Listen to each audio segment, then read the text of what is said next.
With police control room. DIG గారి connection ఇవ్వండి.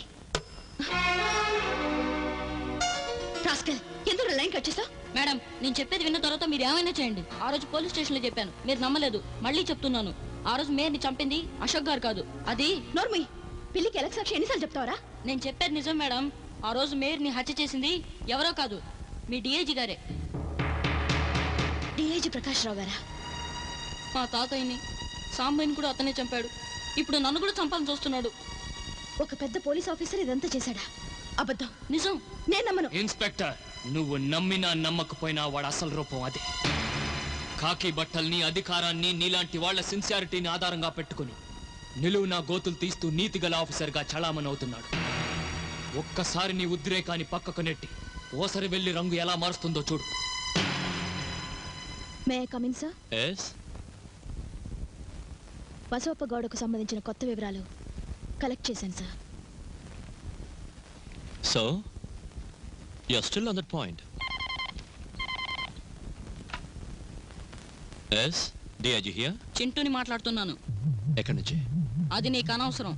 ఇంకో అరగంటలో జులాజికల్ పార్క్ వచ్చి నాకిస్తా అన్న డబ్బు ఇవ్వాలి, లేదా అందరికి చెప్పేస్తాను. సరే, అక్కడే ఉండు. నేనొచ్చి నువ్వు అడిగింది ఇస్తాను. త్వరగా రా, లేదా చార్మినార్ మీద ఎక్కి టమ్కేస్తా. అవకాశం నీకు ఇవ్వనులే, వస్తాను. Okay, sure. ఎవరు sir? My close friend, some money problem.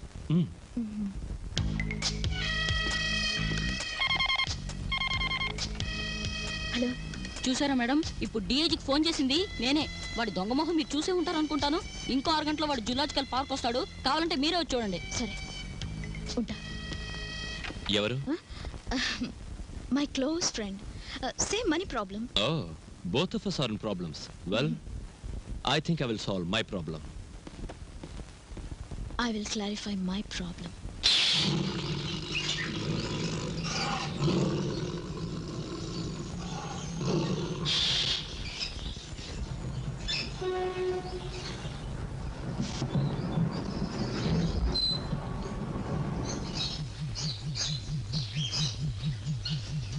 Fernandes sir.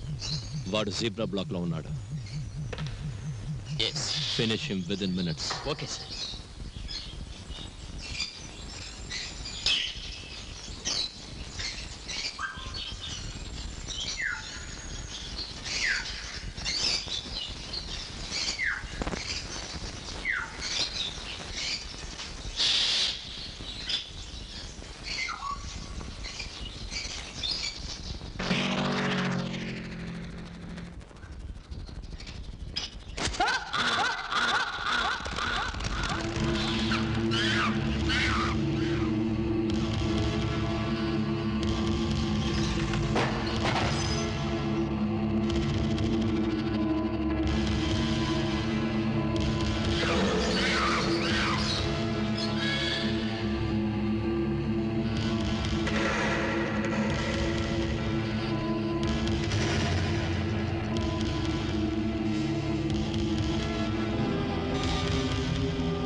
ఇప్పుడైనా నిజమేమిటో నమ్ముతారా?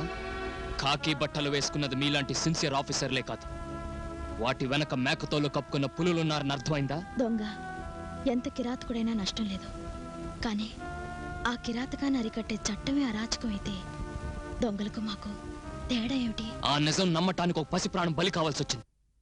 ఊపిరి పోతే గానీ ఉన్న నిజం మీకు తెలియలేదు. ఇప్పుడు తెలుసుకున్నంత మాత్రాన్ని మీరు సాధించేదేమిటి? మీ నిజాయితీ ఆ పసి కళ్ళను తిరిగి తెరిపిస్తుందా? మనుషులు సమాధులయ్యాక మీ చట్టం ఉన్నా ఒకటే లేకపోయినా ఒకటే. అశోక్, నేరస్తుడు నా పై అధికారైనా నేను లెక్క చేయను. చట్టం నేనే, సాక్ష్యం నేనే. ఇప్పుడే వెళ్ళి అతను అరెస్ట్ చేస్తాను. నా ఆత్మవిశ్వాసం ఓడిపోకూడదంటే నువ్వు నాతో సహకరించాలి. ఏం చేయాలి? ముందు నువ్వు నాకు లొంగిపోవాలి. ఇట్ ఈస్ ఒక పోలీస్ ఆఫీసర్గా నేను గెలవాలి, లేదా నీ స్నేహితురాలుగా చావాలి. నిర్ణయం ఇది.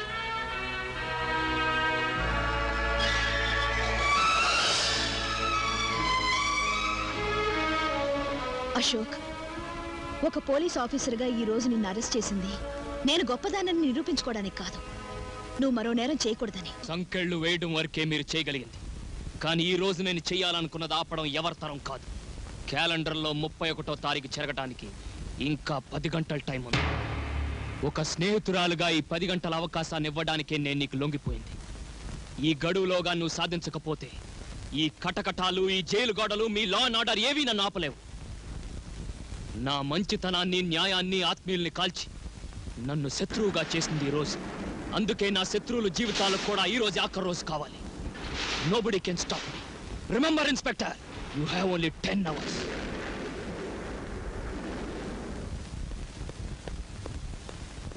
మేడం, వాళ్ళని పట్టుకోవడానికి ఇప్పుడు కావాల్సింది ఆవేశం కాదు, ఆధారం. ఆ ఆధారం నా దగ్గర ఉంది.